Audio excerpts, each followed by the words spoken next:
A tariff on Chinese goods strikes as President Trump signs it in, sparking celebration in some circles and fear in others. China, far from silent, considers its next move. Behind closed doors in Beijing, financial strategists evaluate a weapon that could reshape the world's economic foundation, a potential dumping of US bonds. This is no bluff. This is power, cold, calculated, and colossal. At stake is not just trade. At stake is the financial heartbeat of the United States. And right now, the world watches to see if China will pull the trigger on the nuclear option. What happens next could change everything. Here's the breakdown. The billion-dollar trigger. China currently holds a staggering $760 billion in US Treasury securities. This figure alone is enough to cause unease across global financial circles. But the real weight of this number isn't just in its size, it's in what it represents. Nearly 9% of all foreign-held American debt sits in the hands of Beijing. These aren't passive investments, they are pressure points. Each one is a strategic asset that gives China a direct line to the pulse of the American economy. Now, with Trump's aggressive 104% tariff firmly in effect, the tension escalates. China's leadership no longer views financial restraint as strength. The patience that once defined its economic diplomacy begins to erode. In its place emerges a new willingness to weaponize what has long been considered untouchable: US treasuries. The danger lies not in an all-out liquidation, but in the nuance. A full-scale dump of US bonds would be self-destructive, but a carefully timed partial sell-off, that's a different story. It's a scalpel, not a hammer. Even a subtle shift in the market sends yields upward. Borrowing becomes more expensive for the US government. Investors grow anxious. The dollar shows signs of vulnerability, and what appears at first to be a mild ripple becomes a widening shockwave across the financial system. Market participants begin to react. Yields start to move. The quiet regularity of the bond market gives way to restless volatility. Analysts on Wall Street rush to adjust models, build hedges, and speculate where the next tremor might strike. Behind each calculation is a lingering question: will China act, or is this just a warning shot? In a geopolitical conflict where tariffs and tweets dominate headlines, this is the more subtle war, the one fought in silence and spreadsheets. Here, retaliation doesn't look like a speech or a sanction. It looks like a sudden shift in the bond register. It arrives quietly, and when it does, it redefines the stakes not just for trade, but for the global financial order. The bond bombshell.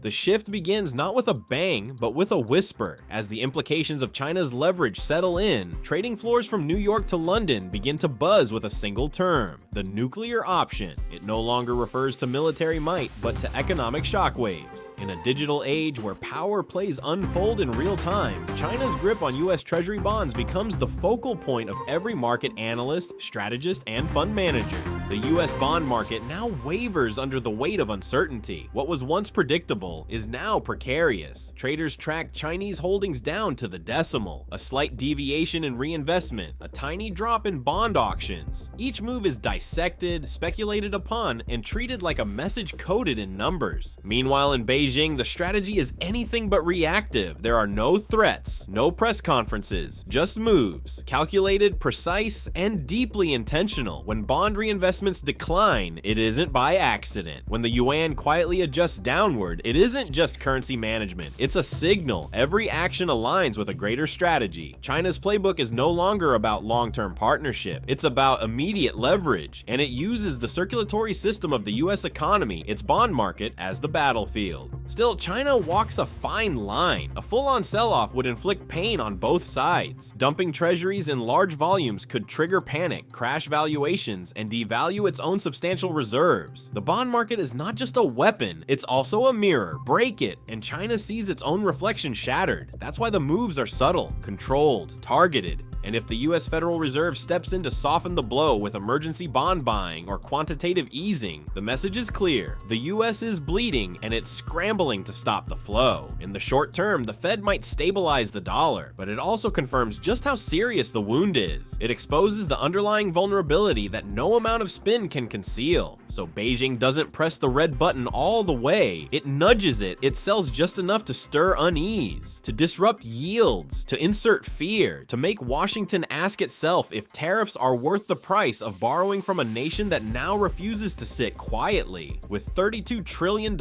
in national debt and interest rates already pressing higher, the US finds itself cornered, not by words, but by bonds, not by soldiers, but by spreadsheets. And as this financial chess match unfolds, one truth becomes clear. The nuclear option isn't about destruction, it's about dominance. And China is no longer bluffing. Silent wars and screaming markets.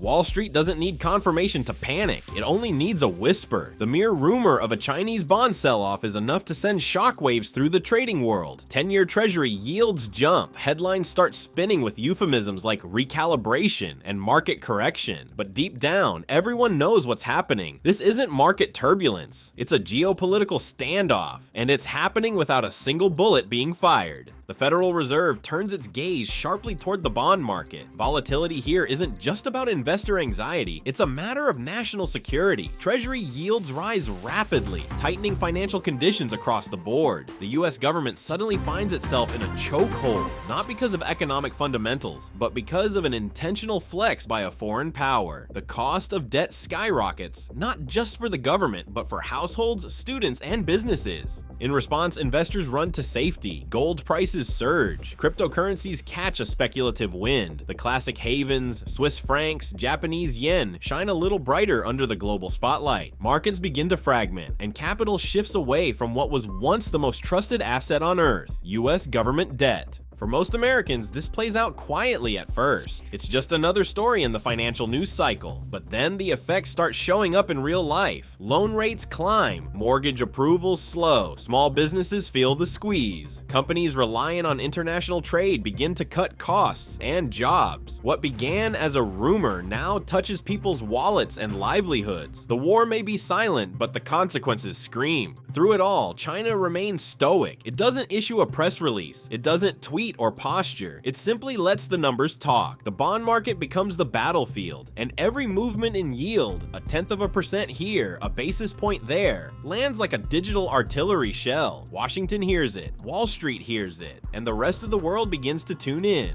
In this silent war, the strategy is elegant and ruthless. China doesn't need to win with force. It only needs to make America feel vulnerable. And in this moment, it succeeds. But if China isn't dumping bonds in dramatic fashion, what exactly is it doing behind the scenes? Chapter 4: Strategy in the Shadows.